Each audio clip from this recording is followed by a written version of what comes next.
Hello and welcome to episode 36 of Long Shots, our weekly podcast where we discuss anything relevant from the world of business and finance. And normally it's just me and Sharad, but this season things are different. We are now having the pleasure of a third person in our small conversation. And today we have with us Arjun, one of the founding partners of Beam & Words, a brand communication and brand strategy firm based out of Delhi.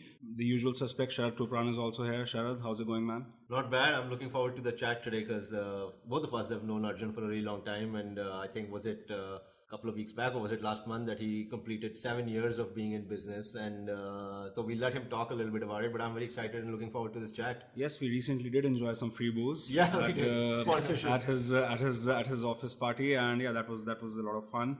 But yeah, usual house rules first. We are streaming on Spotify, Deezer, iTunes, and pretty much any other eclectic podcast app that you might like or prefer. So do subscribe to our channel so that you get that nice little notification every time an episode goes live. And the main idea of these conversations earlier was that we'll kind of walk through the weekly news wrap up and give our own take on the business world, and what better way to do that is by someone who has started his own business 7 years ago. 7 years now, Arjun. Right, it's been 7 years now. Great. So Arjun, obviously we are very comprehensive in our research, so we did spend some quality time on your LinkedIn profile before you came in.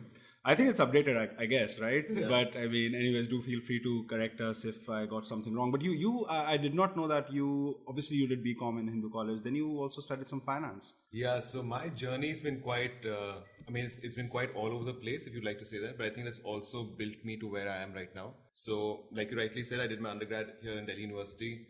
Then I went to Nottingham to study finance. I actually worked in finance for a couple of years. So I worked in policy research in Delhi, and then I joined a startup for a year. So you were in FICCI, right? I was in FICCI for 2 years. Then I joined a startup that was basically a management consultant for a year or so. Along the way, I realized that I always had this kida, like they say, of like doing something of my own. And I realized maybe the 9 to 5 is not for me. And it's just serendipity, I guess. So I met one of my batchmates from Hindu. We started chatting. We started talking about what can we do. He happened to have a background in PR at that point in time. But what we realized was like the market was, there's a lot of opportunity in the Delhi market at least, where what we saw is that people are looking at communications very regimentedly. Right. In the sense that either there were PR firms over there or digital marketing firms or design firms, but no one was necessarily looking at communications as a whole. And that's where we saw the opportunities. We saw the opportunity of like basically within small and medium-sized enterprises where they typically would have 3 or 4 agencies that we were working with or 3 or 4 vendors, so to say. We saw an opportunity to kind of consolidate that. And there were other reasons. Apart from efficiency, the other reason also would be that I think nature communication also like is constantly changing, and now communication is a lot more holistic now. So right. Basically what's happening in the digital space affects what your PR and your profile is. Great design also leads to like great brand experiences. So it's all interrelated and interconnected now. And I think that's done as well like over the years. So I think that's something we built. So when you say communications agency, right? That's how you describe yourself. So walk us through sort of a typical mandate that you might get from a client. And I know that it's difficult because there's so many layers of ask, let's say. There's so many layers of ask. But walk us through like a typical project. Like what are the people, your clients wanting to do? Why did they hire you? That's actually the most exciting part of our job because every client and every industry is very, very different, yet kind of similar. So, typically someone would come to us, to oversimplify the work that we do, they want to get the word out basically, right? They want to tell the world out there about what they're doing, why they're great at what they're doing. And that remains constant. But in terms of how that approach has to be tackled, it differs. So we're mostly lifestyle centric. So we work with all lifestyle brands, but the approach typically is the same across. So it starts with understanding what their objectives are with marketing, what their target audience is, what their positioning is, and then a roadmap from there follows. Like primarily it starts with what the brand and what their story has to be. Platforms always secondary. That's how we look at it. So it's not relevant. Platforms come basis the story that needs to be told. But like in terms of, like you said that when you started, so this was in 2012, I guess, right? Yeah.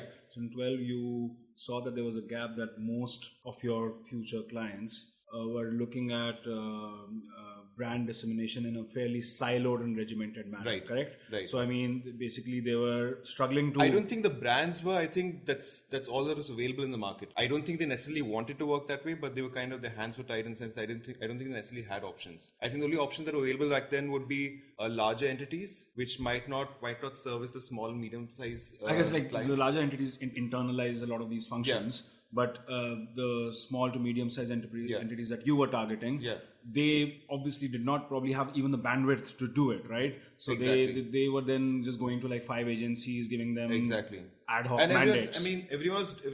All those agencies would be good at their work, but they're all running different agendas altogether. It's not really in synergy over there. So I think that's what we've tried to do over the years. And I think even for us, I think communication is always evolving. So there's always a new challenge for us also in terms of what next can we do and how do we address the needs of our clients. So that's a constant in any case. So you'd engage probably at the founders level, or it how depends. does it really work? It depends. So now we do have a lot. Now our clients have also become a lot larger than they were. Right. So that's good. So a larger format client would have their own marketing team that we kind of coordinate with. A smaller enterprise or a startup would have like their founder leading a lot of those discussions. Right. Both have their own challenges. Both are equally exciting. So I think with smaller agencies, you have that opportunity to kind of work with them and build their story with them. Right. With larger enterprises, I guess, while it's more structured in the sense they're pretty clear about what they want to do. But I think the scale at which you get to do things is like, it's exciting at the same time. And you guys obviously advise clients on how to put their message across and how do you guys put yourselves across? Like, how do people discover you? What is Beam and Words strategy? I think unfortunately, we throw parties with free booze. That starts with that. But no, jokes aside, very effective. Yeah. Thank you. But jokes aside, I think we need to do a lot more. Ironically, I've never been the most comfortable talking about my work, given the field that I'm in. And as cliched as it sounds, I think what's held us well over these years is just our work. So I think it's our work that's gone out and spoken for itself. Yeah. I don't think we've ever made a cold call till date. I really doubt it. So it's always been like references or like within a network, people that we know, we reach out to them, talk to them, figure out what they want. So a lot of it's just been organic in that sense. So that's a massive plus, right? I mean, Nikhil and I obviously run fairly youngish company, and for us also we take immense pride in the fact that we haven't yet deployed anything on marketing, and it's been entirely word of mouth. And we generally feel like those are the stickiest bunch. They try to come back again because they've not been subject to advertising. They're not acquired through advertising. They've organically come. So I guess you guys see a similar trend, right? And internal references, and they come with a nod of approval, if you will, right? Exactly. I think it makes it easier for us to have those conversations. That's not to say I don't think we should be doing more, but I think we're having this conversation the other day also. I think like what you rightly said right now. I think it's a lot stickier. I think because if they have that reference of what your work is, I think it's an easier conversation, I guess. But on separately, like we do try and while we won't act, we do try to showcase our work for sure. I think social media has now become a game changer where we can at least and we've built a lot of we have had queries come through Instagram, for example, which we weren't expecting initially. But that's one platform that's worked for us. So I think it's a good.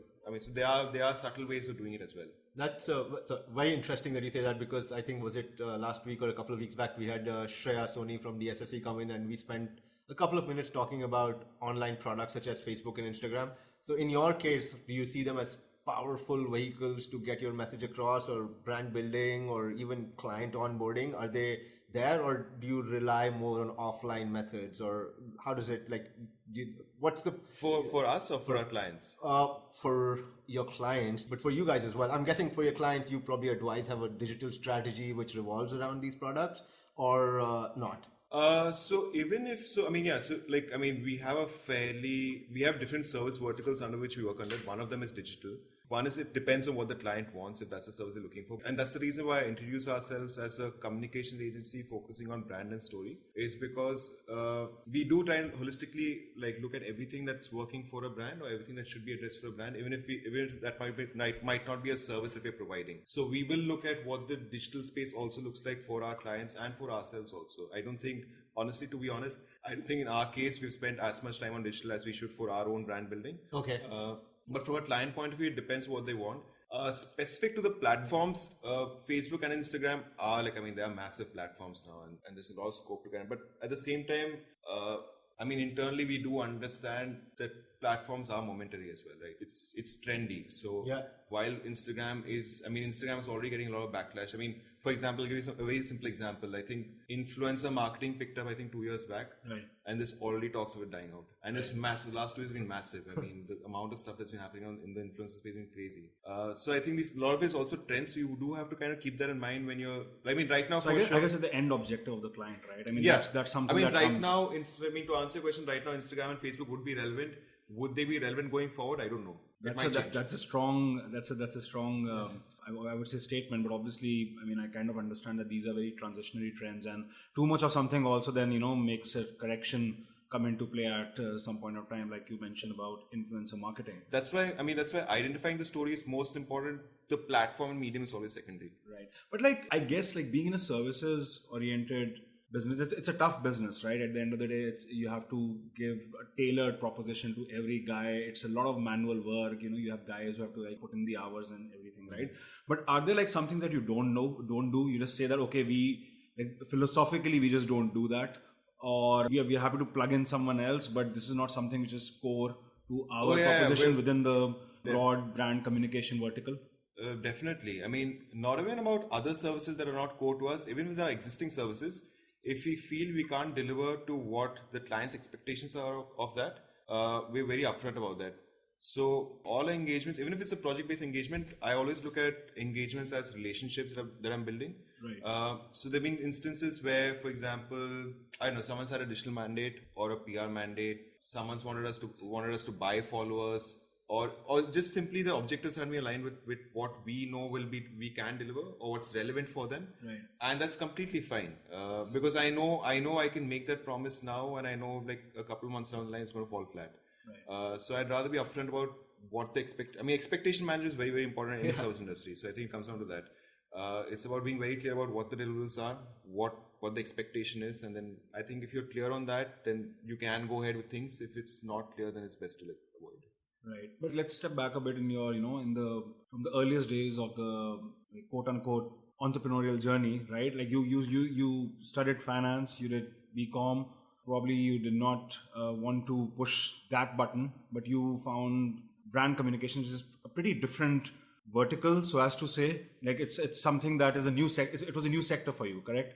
So number one, was it because you kind of got in the company of people who were doing this and you found it interesting? Was it something that you proactively thought was interesting, then you took it forward? How did it start? Were you the first person to start Beam and Words, or did you join someone?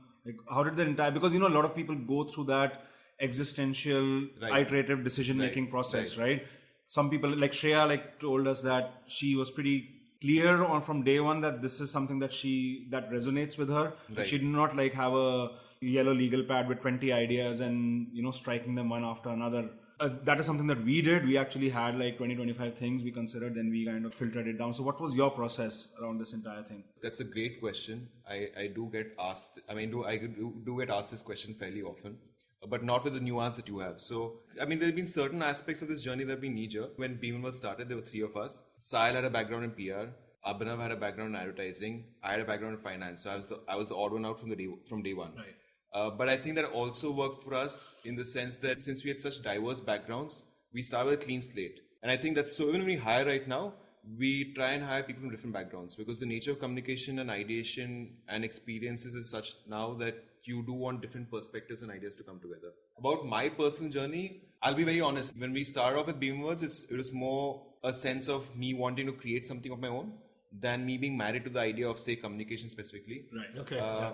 And it's been an interesting journey. So I think I learned. So, I've gone through the whole phase of, I've gone through the whole imposter syndrome of do I deserve to be here? Is this, am I good enough to run this? My team probably has more experience than me right now.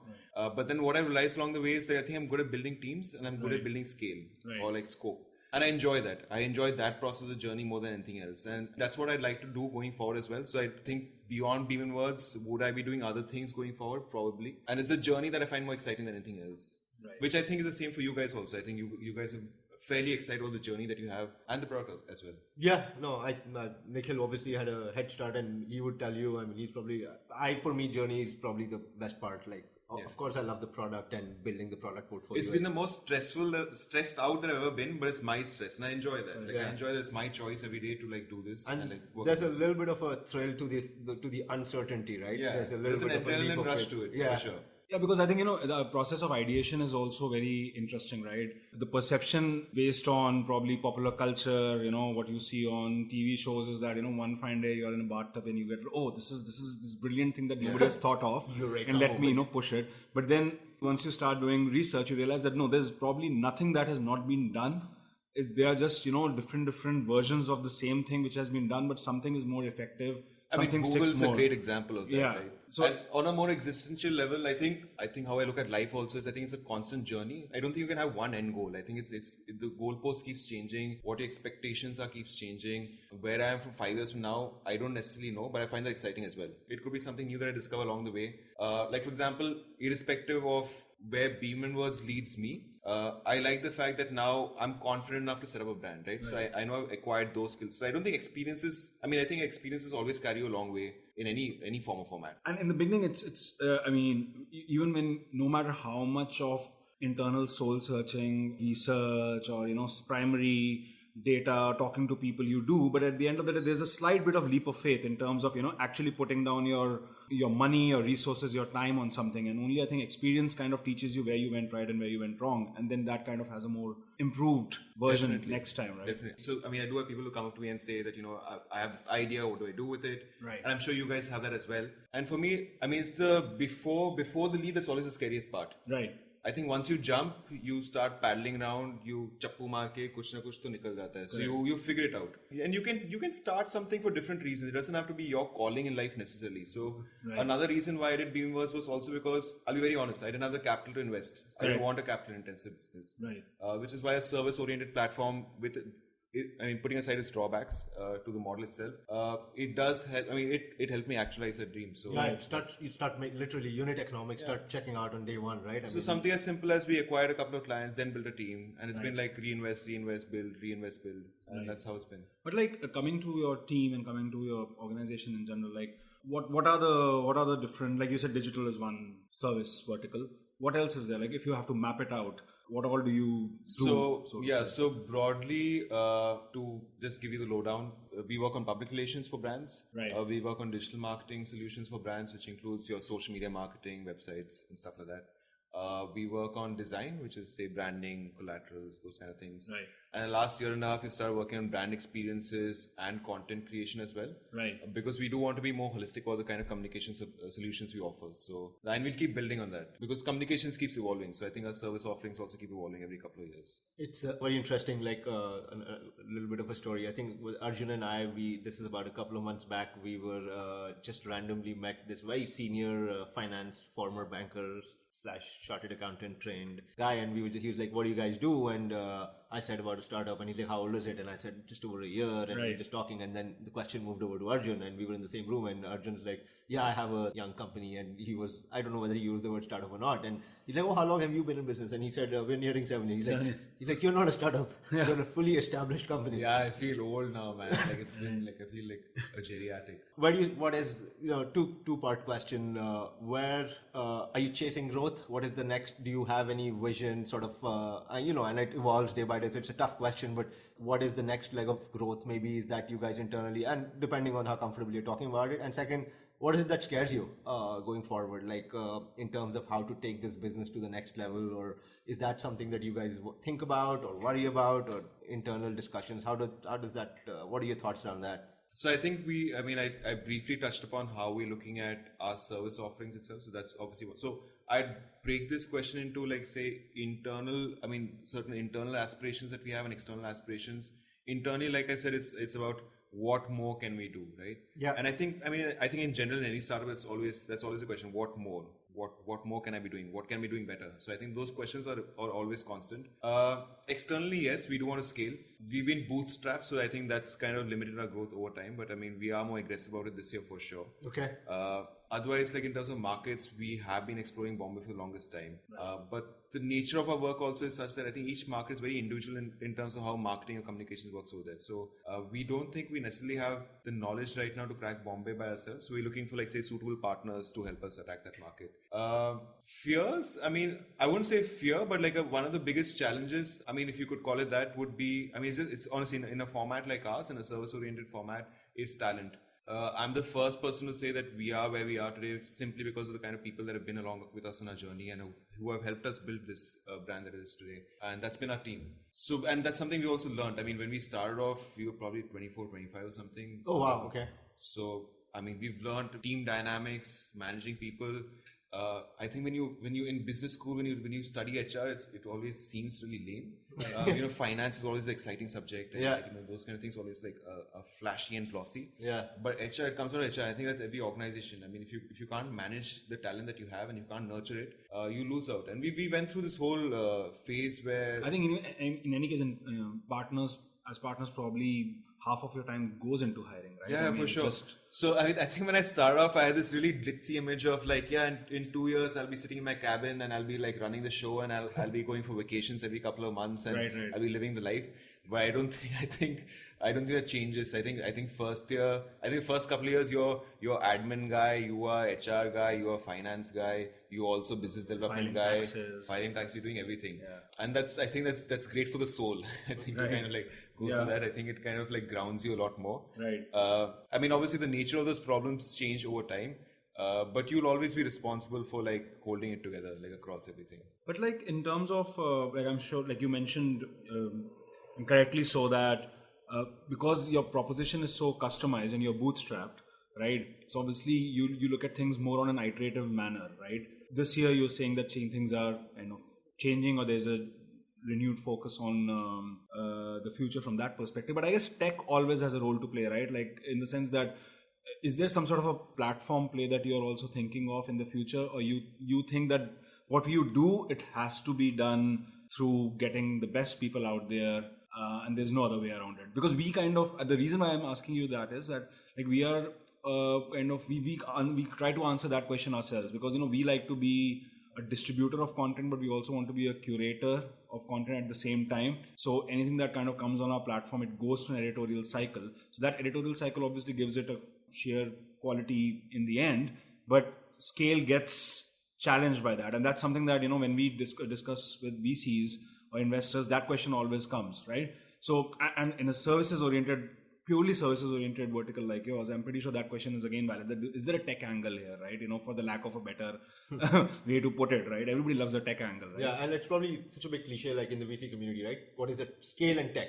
Yeah, like, it's such a buzzword. I mean, is there anything in your entire value chain? Are you even targeting something that can be automated, or you think, okay, that's someone else's battle, I don't need to get into that? Which is also a perfectly fair way to look at it. No, fair question. So I think on the digital marketing side, there is a tech play over there. That's mostly, there are platforms and solutions available that kind of help you consolidate and make it more efficient. But again, like, I mean, I don't see ourselves, so I mean, I see our work more as like, I think that's how you introduce ourselves as brand strategy people, right? Or a brand strategy firm. So I think in that case, I mean, because the solution are customized to each brand's requirements and their specificities, I think that's something we have to battle with. I mean, till date, like, I mean, I'm still involved in all the accounts that we work on, right? Right. Just from a strategy point of view, simply because there are nuances that even if I have 10 clients within, say, the food space, there are nuances to each that have to be kind of customized and worked on, which I don't think there's a tech solution for that right now. Right. And I don't think there will be for a while to come, from a strategy perspective. And the nature of work is also fairly creative. Right. I mean, AI is obviously building its own base over there, but I don't see any play over there in our industry, at least for a while. It'll always be driven by people, driven by their creative solutions and their experiences. So I think that's very important. And a couple of things which I found really interesting is, Nikhil and I have spent a fair bit of time in our earlier seasons just looking at startups and giving our views, sometimes harsh, sometimes positive, cynical, Zomatos and Ubers of the world, and even homegrown Swiggies and Ola and whatnot. And we talk about, when they chase growth, and a lot of them are not unit economics positive, right? And we found it interesting how a couple of companies have gone geographically, how expanded geographically in international markets. And I get a sense that even you see geographic expansion, you use the word Mumbai as potential, something to ponder about, right?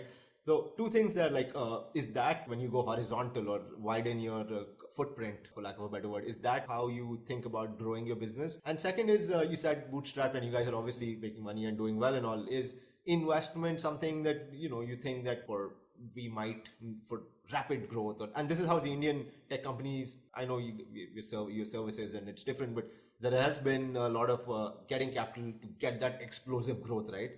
Which might not exactly resonate with kind of work you do, but is that something that you guys think about, how to expand your proposition geographically or horizontally or vertically? Right. I mean, are they the same question or are they two separate questions? Sort of interlinked, let's call it one big one. Okay, so I mean, I'll address the funding investment bit. I personally believe if you start off running a business with the expectation to make money, you won't. Mm-hmm. So I think there has to be a certain passion about what you're doing, and I don't think we've ever chased money necessarily. So I don't think, for better or for worse, to be honest. We're quite clear that if you're looking, and we've had a couple of offers along the way, but we're quite clear. Strategics? Yeah, so we're quite clear if there's money coming, it has to be strategic. It has to be someone, I don't want some guy just giving me a bunch of money and saying do what you want. Because I know what our limitations are. For example, to build scale, like I said, I would want partners who can help me build that scale with us. Right. We haven't necessarily found the right partner yet. Maybe because of the nature of our work and how we're structured, but also because we're happy to bootstrap and grow this as we go. There are limitations to it, and also I do prefer charting out our own plan, our own way at the pace that we are at right now. So that's completely comfortable to us. In terms of how we look at expansion, geographic is one, and apart from Bombay, there are many exciting markets coming up. So places like Jaipur. There's a lot happening over there, just in terms of brands and companies and entities coming out from there. So we do have our eyes on multiple markets, and we're obviously open to opportunities as and when wherever they come from. But apart from geography expansion, we're also looking at vertically. Also, like I said, in terms of just our service offerings, building on those, building on the kind of clients that we get to work with. So we've been mostly lifestyle oriented. We're trying to move out of that. See what else can we do out there, and build skill and knowledge along the way. So that's how we look at it. But just to kind of crystallize the proposition in real terms, is there some particular mandate that you can talk about here? Something that happened in the past, what was exactly what was the objective that you had to cater to with a specific client, say some lifestyle brand or a beverage company or any of the other kind of clients that you work with?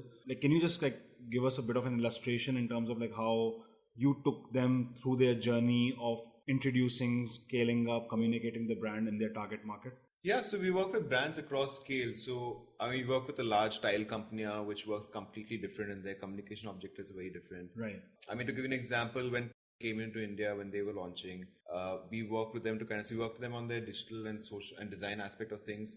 So it started something as fundamental as it's a burger chain that does fairly well, say in North America and internationally. Right. But there's very limited brand awareness over here. Right. And this is also around the time where Burger King obviously McDonald's has already been here for a while, but Burger King was just about coming in, and the whole burger fast food market was heating up that time. This is roughly... I think this would be about 4 or 5 years back. Okay. So they were launching in Select City Walk, and it came down with this. Basically, I think we have a great product. We're well known internationally, but how do we break it down? So it starts. That's why weird. So and the Indian market works very different from anything out there. And that's something that we've realized over time. In what way? Just in terms of the dynamics of the population and your target audience, right? And the proposition that you have over here. So, for example, I wouldn't expect a McDonald's or Burger King to have lines of people outside them when it opens anywhere else in the world. But there's a certain aspiration that gets built into brands over here, right? Which is interesting. Also, I think there's a lot. It's quite fascinating for me at many levels. And the same happened also. So we work with them to kind of create. In their case, I think Burger King is still a fairly well-known brand. Not so much. So the idea is to work with them to kind of build this whole story about how can we, what's so unique. So we focus on their product in that case. Right. Again, different people have different mandates. We had another... But sorry to kind of interrupt, but how did you go about it? So we were managing all the social media accounts for them. Okay. And a bunch of design. So the idea is to create interesting campaigns. I won't get into specificities of it, but there were a lot of campaigns just educating people about the brand, the product, building that, and obviously like, and then you obviously like, apart from just talking about yourself, figure out interesting partnerships and collaborations that can kind of amplify that for you. But was there anything that you kind of had to? Obviously, this is like a North American name, right? I mean, there's usually I've seen that. I mean, obviously, as an outsider, that a lot of the Western brands, when they enter, they do some sort of a localization in their offering or in their communication to some extent. Is that something that kind of had a factor, or it was like so the first thing that went off the menu was the beef burgers. Yeah, sure. That was yeah. Then they built it over there. So they're one of the first fast food burger chains. I mean, so they did it eventually, but they introduced beer on tap. Oh, okay. So they did stuff like that. So okay. I think they work. I mean, we aren't working with them right now. It's been a while since we worked with them. Right. So that was interesting. Then I think that got them a little bit of mileage around. Then I think then stuff like humoured invested in them, so that created a buzz around them. So I think they did. I mean, there are multiple things working for them right now at that point in time, and I think that worked well for them. So I think that kind of like built that initial buzz that they kind of carry forward. Right. But like in terms of when you were saying that the Indian market is quite unique, right?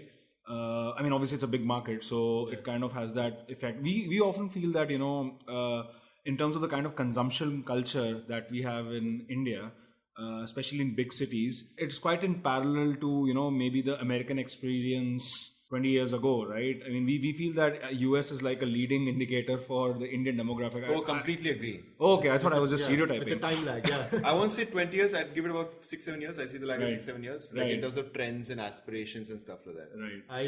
I remember when I was in Toronto and I was there for a fair bit, this Canadian guy was pitching me this idea, and he's like, if you were going back to India, there's a brilliant business model. I'm like, what is the business model? He's like, I get a sense that whatever works here will work there with a lag of 2 years. So you have a 2-year window where you set it up and so you have a precursor into what works, and then you just copycat approach and deploy it there, and it will work. And I found it very. But I mean, that's the thing, right? I mean, even in Western consumption culture, there's a big differentiation between Anglo-Saxon countries and like continental European countries. And I think India is more aligned towards obviously due to historical reasons as well, towards Anglo-Saxon culture in terms of, I mean, I often during the daytime, if you go to like a select city walk or a promenade on a Wednesday afternoon, when it's technically a working day and you see the, lines of people like shopping or eating, I'm like, okay, I think, that's the way it is, right? There's a historical context to it. There's also pop culture that plays a role over there. So there's multiple reasons for that. But yeah, I mean, if you pick a lot of the successful brands you see in the market today across industries, mostly lifestyle, I would say, you'll see a lot of like parallels to like brands that were built like a couple of years back in the States or anywhere out there. And I think, basically you have a proven business model that people are replicating, right? So I think that makes sense for a lot of people. You don't have to really invest in like creating a niche for yourself when you already know it exists out there. Right. And I think that works. I think the Indian population also, at least in the larger cities, like you said, is a lot more aspirational now than they were even 2 years back. Right. Right. Just in the spending capacity, what they're looking for, what they want. Right. They're a lot more conscious from a lifestyle perspective as well. So I think that's working well for the market. Right. But now let's talk about, in terms of reaching out, right? You look at online, look at offline. Do you see, as Beeman words or generally as a observer looking at the market, is offline coming back in a big way in terms of as a marketing channel? Like, is it something that people are realizing is at the end of the day more sticky, more tangible? With so much noise coming in the online domain, do you see that, or am I just so like I'll pick up one service vertical and tell you how the journey's been. So when we started working on public relations, when we started right at the beginning, you'd have clients who'd be like, I want to be in these magazines, I want to be in these newspapers, and if you talk to them now, they're looking at online solutions, they're looking at online platforms where they want to be visible at. So so something as simple as PR has changed, and that nature of PR also changed. Like influencer marketing came up in the middle, those things happened. But at the same time, it's quite interesting actually. So while that's happened with PR, at the same time, you have a lot of brands that come to us and say, we want to build experiences offline. Right. So while we have a great online persona, it's not tangible, right? Right. So, I mean, yes, this is a great looking dress, but I do want to build an experience around it. That emotive aspect of brands, I do think only gets built offline. Okay. At least in the now. People still do like to touch and feel what the brand is. They still want to build brand experiences that kind of tell their story. Do you think AR, VR probably would also be a definitely. game I think changer there? yeah, that's picking up a lot more. I think that helps scale up brand experiences also, both in terms of the depth of the experience and also the scale at which you can build an experience. So we do have a lot of clients now come to us and ask us for like say AR VR solutions as well. But I guess right now that's a bit capped because of the demand side, right? In the sense that probably the devices which you require at a consumer end to perceive AR VR products, that penetration is still not very mainstream. On the supply side as well, I don't think there are as many great AR VR creators right now as there should be, at least to the best of my knowledge. But you do have so I think what brands look at more is not, so these experiences anyways, at least right now it's not happening at scale. It's more intimate where it'll be like say an activation at a certain location and you kind of like have like an engagement activity around that people work towards. Right. I mean, you're completely right. The technology is not at a level where you can scale it across like a massive audience. I think that's what smartphones did, right? I mean, they commoditized it, they distributed it, and that's why I think online picked up probably because of the mobile trend to corroborate. I guess AR VR also requires something to complement it. I don't think it's still natural for people though. I know the technology is there. I don't think it's as out there. I mean, we were discussing. I think it was Amazon who have they have their fully automated stores now. In walk in and walk out. Walk in and walk out. So there, I think the next thing they're looking at is like provide some sort of a AR experience to customers that when they pick up the product, they'll actually immediately get the specs on the side and things like that. So we were thinking that okay, if suppose it's something very eclectic, fine, but I don't know if I have to buy a toothbrush, do I need to really kind of get what do you want to know about it? So much immersion sometimes is not good, right? I'm a little old school that way as well. I mean technology is great. I think technology has democratized a lot of things. It's liberated a lot of things. But I mean, I think there are also like issues of privacy and all that come up with it. But that's a separate conversation altogether. I see a lot of AR, VR, and a very good friend of mine who's in the furniture business, and he's saying like now the market is so quickly moving to AR, VR. Like if they want to buy a bed or a chair, like they want their living room and they want to visualize how that bed will look in a corner, and they can see it through a lens and how it will look. So they're like, okay, so now I know I don't have to physically go and see it. I know how it feels, color and all that. So it's really picking up. And based on sort of your business lines, like you said like you've moved towards more lifestyle brands, or is that in terms of your portfolio, like is it food and beverage heavy? Is it lifestyle heavy? Because that also has a role to play in terms of how the experience is built and how much role AR, VR can possibly have, right? Yeah, definitely. So I mean, I think when we started off, coincidentally, we ended up having a lot of F&B clients. Okay. I think it's also because the three of us that started off, we love eating out and stuff like that. So I think it was very natural for us. But I think consciously, just to kind of balance the portfolio, we've kind of built different clients along the way. Not just balance the portfolio, also I think from a creative point of view, you do want like different clients and different engagement points to kind of build your own knowledge base as well. I think there's a lot of learning that comes from different types of clients, different industries that then cross-functionally pollinate each other.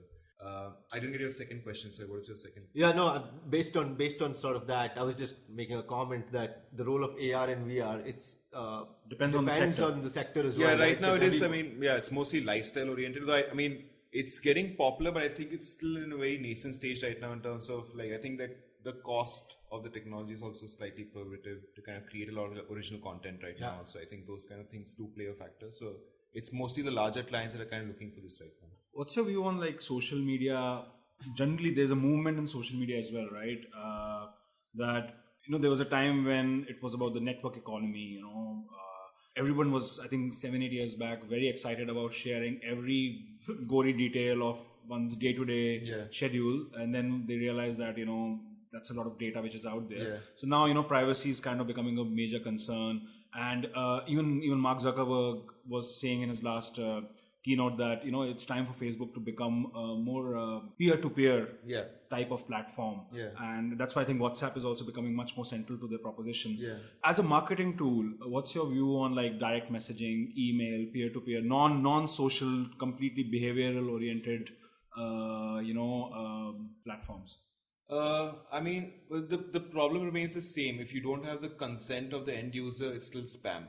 So you have to work. I mean, so either you're creating content that's interesting enough for someone to engage with it regularly. Right. Otherwise, you're just going to be that company that's just annoying. I guess the challenge is to get people to opt in, right? Quote Opt-in, unquote. yeah. Some Yeah, way or so the you other.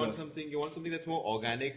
Otherwise, I mean, there's no point saying that you have a database of 10,000 people to reach out to when they're not really interested in engaging with your content. So the quality of the database and the engagement levels are very, very important. I mean, I know the reason why Facebook and WhatsApp, for example, are having this conversation also is because they've been receiving a lot of slack recently for privacy issues. So I think it's more reactive in that sense than it is honestly something that they thought through as a solution or as a future. But I mean, like if you look at direct messaging, be it Facebook Messenger, be it WhatsApp, be it Hi, Kaizala, now you have Email. bots coming in.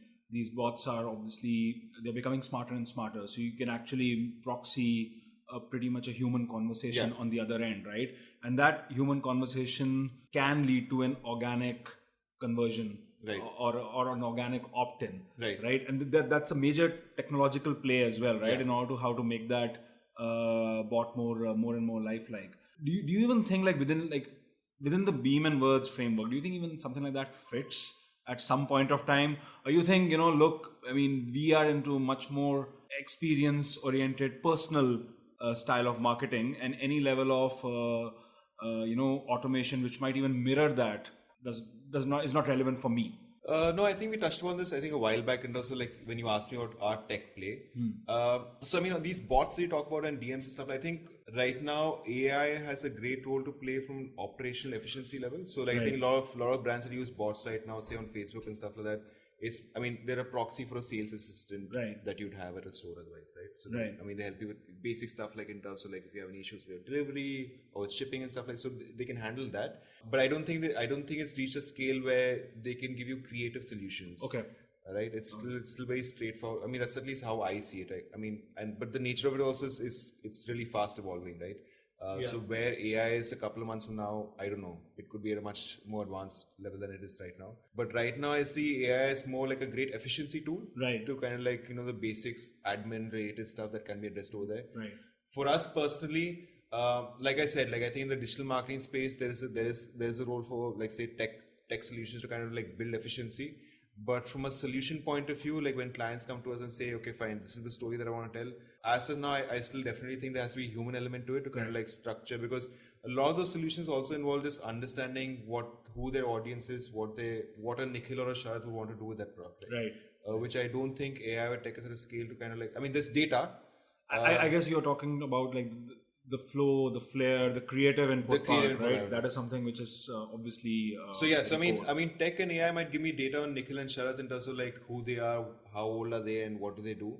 But in terms of what to do with data, I think that still requires a human element. It's very interesting because like we keep on discussing supply side automation and demand side automation. Yeah. We feel that demand side automation is a problem which has been cracked, right? In the sense that okay, what is the custom thing that you like, right? Which my platform can actually push. Yeah. But to actually churn that piece of creative material on the supply side and make sense of it, at max one can expect rich data insights. Yeah. But though that entire decision-making exercise is still one's own, right? And that I think is also a value add, but that also becomes a bit of a roadblock if you look at it from a particular, I would say, a tech platform perspective, or whatever you might say. So it's very interesting to always, talk to someone who's been doing it, right? Like you rightly said. So I think tech and AI and all the mechanisms that they allow for give you rich data. Yeah. But then it comes down to you to figure out what does the data mean. So for example, your data will tell you that, okay, fine, my audience is say 25 to 30, it's between 25 and 32.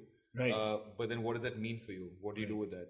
I think that's where that human element comes in. Interpretation of it. Yeah. Well, that makes sense. And this is a discussion that Nikhil and I have internally a lot about automation and the role of tech. So it's always like you said. But I mean, I think this conversation that we're having right now would be irrelevant in a couple of years. Maybe for sure. Maybe we'll be irrelevant in a couple of years. Who knows about that? Who knows? Yeah.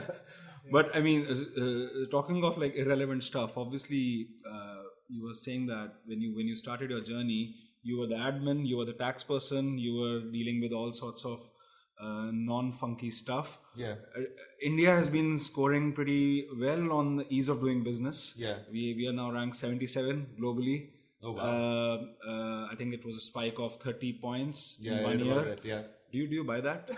I mean, in terms of ease of doing business, I mean, like the reason why I'm saying that Yeah. is that when I started my journey in the Right. beginning, one thing is that, I'm going to look at the product, I'm going to look at this, but then very quickly you realize that no, there's a big admin machine behind it, Yeah. right? So every 7th of the month you have to file your TDS challans. Yeah. Every you have to file 3 GST returns. Yeah. You have to do all those things. And in the Yeah. beginning, when you are like when you're 4 people, 8 people, 10 people, it's a big tap on Yeah. your time. Yeah. So what is your, and because you kind of started in 2012, so you have started when the ease of doing business rankings were like 130, right? So you have gone from 130 to 77. What do you think? You see the progressive shift. Or is there some poor guy in your office who takes care of it, so you don't have visibility on it I mean, anymore? I wouldn't call him a poor guy, but now very able accountant we have. Yes. Helps us out of this. Yes. Thank God for Dilip ji. Yes. But Kudos yeah, to Dilip ji. I mean, Right. kudos to Dilip ji for sure. So from an ease point of view, I mean, setting up Beamverse was not a task at all. It's fairly straightforward for us. Along the way, yes, I think there's certain nuances to doing business in India in general that are, I mean, they're just unique to itself, right? Right. Having said that, you can always partner, like, so I mean, we have a great accountant now that kind of like at least streamlines all the finance process. I do still have to be involved on a regular basis just to figure out where the books are, but that's, I mean, that you do in any case, right? Right.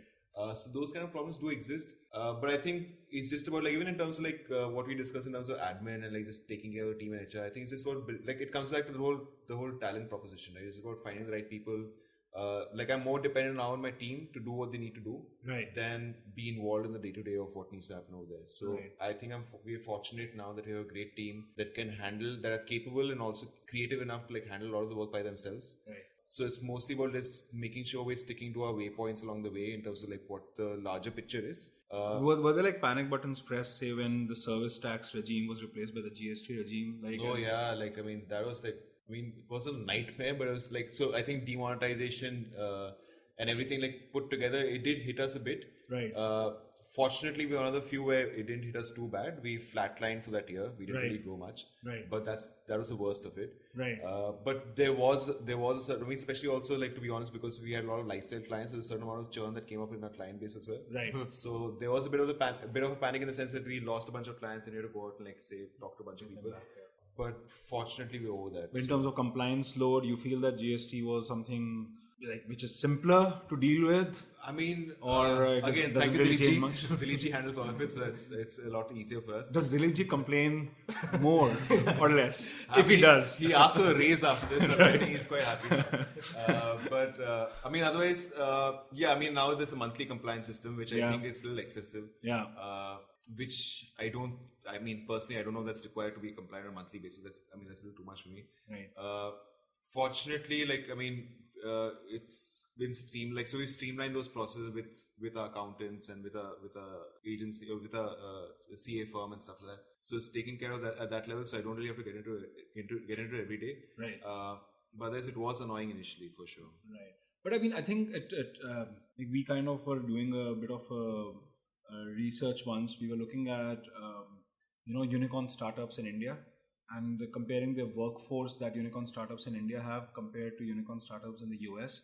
And I mean, like if you like, we were talking of AI and ML, and AR, we were talking of like a company called Magic Leap. Yeah. 30 people, right? Multi-billion-dollar valuation company. If you look at an equivalent setup in India, that company might have like 2,000 people, right? In terms of, so I mean, I think that in terms of finance, in terms of day-to-day management of the business, at the end of the day, here you do require a guy, right? I mean, it's probably something which is difficult to internalize end to end.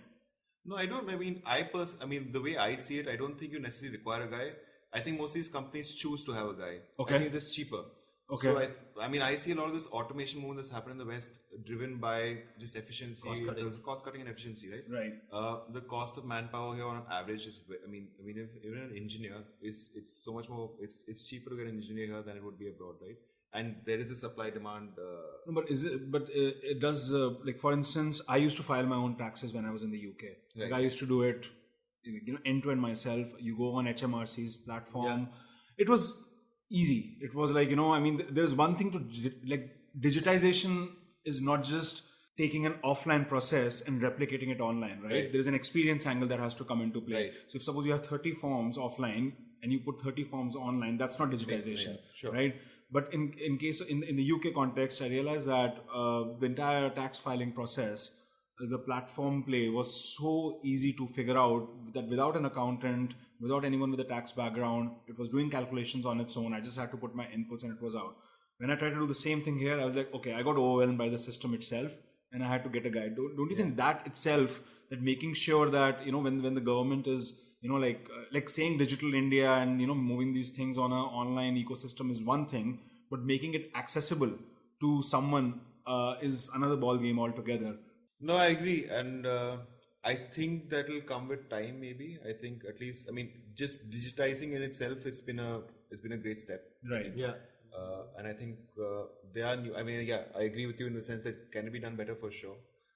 But I think that'll take time and it'll come to that. I think right now it's still like that's what I'm saying. So as cut off as I might be from reality, it's just been that my account has been handling it for me. So all this while, so I've never really been. It's never really affected me directly, which I don't think is a good thing. I don't think that's the right answer to this. Right. But I think that's what's happened to most people. So it's just because it's just easier and it's fairly reasonable to get an accountant to file a return cycle, which is why most people choose to do it as well. Right. But long term, yes, it needs to be. If you want more people to come under the tax bracket, more people to be involved in the process, then you do need to make it more efficient and interactive. Right.